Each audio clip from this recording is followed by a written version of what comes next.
What's new about my book is that it looks at national crises from the perspective of personal crises.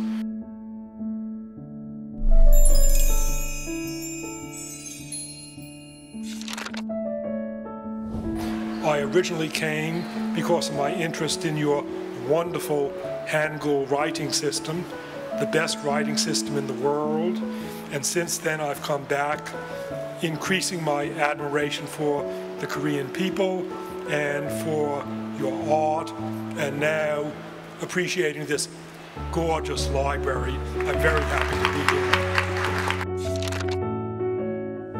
The writing that I do could be called comparative history. I don't write books about single countries. Instead, I write comparisons of many different countries because there are things that one can learn from a comparison that you would not learn if one studied just one country at a time. My previous books of comparisons have included Guns, Germs, and Steel, The Third Chimpanzee, Collapse, The World Until Yesterday, and now my most recent book, Upheaval. You may say, why do we need another book about national political crises when there are already so many books on this subject? What is new about your book, Jared Diamond? What's new about my book is that it looks at national crises from the perspective of personal crises, the crises that all of us encounter as individuals. I'm sure everyone here has been through a personal crisis, such as the breakup of a relationship, the death of a loved one, a blow to your health or to your financial security. And I'm interested in personal crises partly because I've experienced some myself, but also because my wife, Marie, is a clinical psychologist with a specialty in helping people deal with personal crises. And I've learned from Marie that there are about a dozen factors that make it more or less likely that a person will succeed in resolving a personal crisis. I'm sure you will recognize these factors from your own experience as I talk about them. There are other factors that are important in resolving either personal crises or national crises. I will mention just one more factor, and that is honesty, being honest with yourself, honest self-appraisal.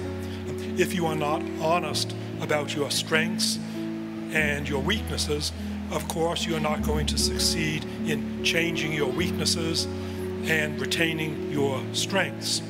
I will mention one other factor, which again will be familiar to all of you. All of us who have been through a personal crisis know that it requires patience to solve the crisis. You will probably not figure out how to do it better on the next day. It may take you many tries and many months. You have to be patient. So you all know solving a crisis, a personal crisis, requires patience, requires repeated experiments, and the same is true of national crises.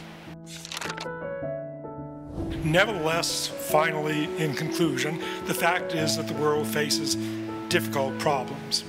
The metaphor that I think of for the state of the world today is that we are engaged in a horse race, a race between two horses. But we're engaged in a horse race today between the horse of destruction and the horse of hope of solving problems. But this is not the usual horse race in which the two horses run at constant speed. This is an exponentially accelerating horse race in which the problems are getting worse and worse and worse, but also in which the forces to solve those problems are getting stronger and stronger and stronger. We don't know yet which horse is going to win the race. All we can say is that the race will probably be settled by the year 2050. Either we have gotten on to a sustainable economy by the year 2050, or it will be too late. Whether we get onto a sustainable economy depends upon the decisions of people all around the world, the decisions of Americans who vote, the decisions of Koreans who vote, the decisions of people who vote, and the decisions of people who cannot vote but may overthrow their governments. So the future of the world depends upon you.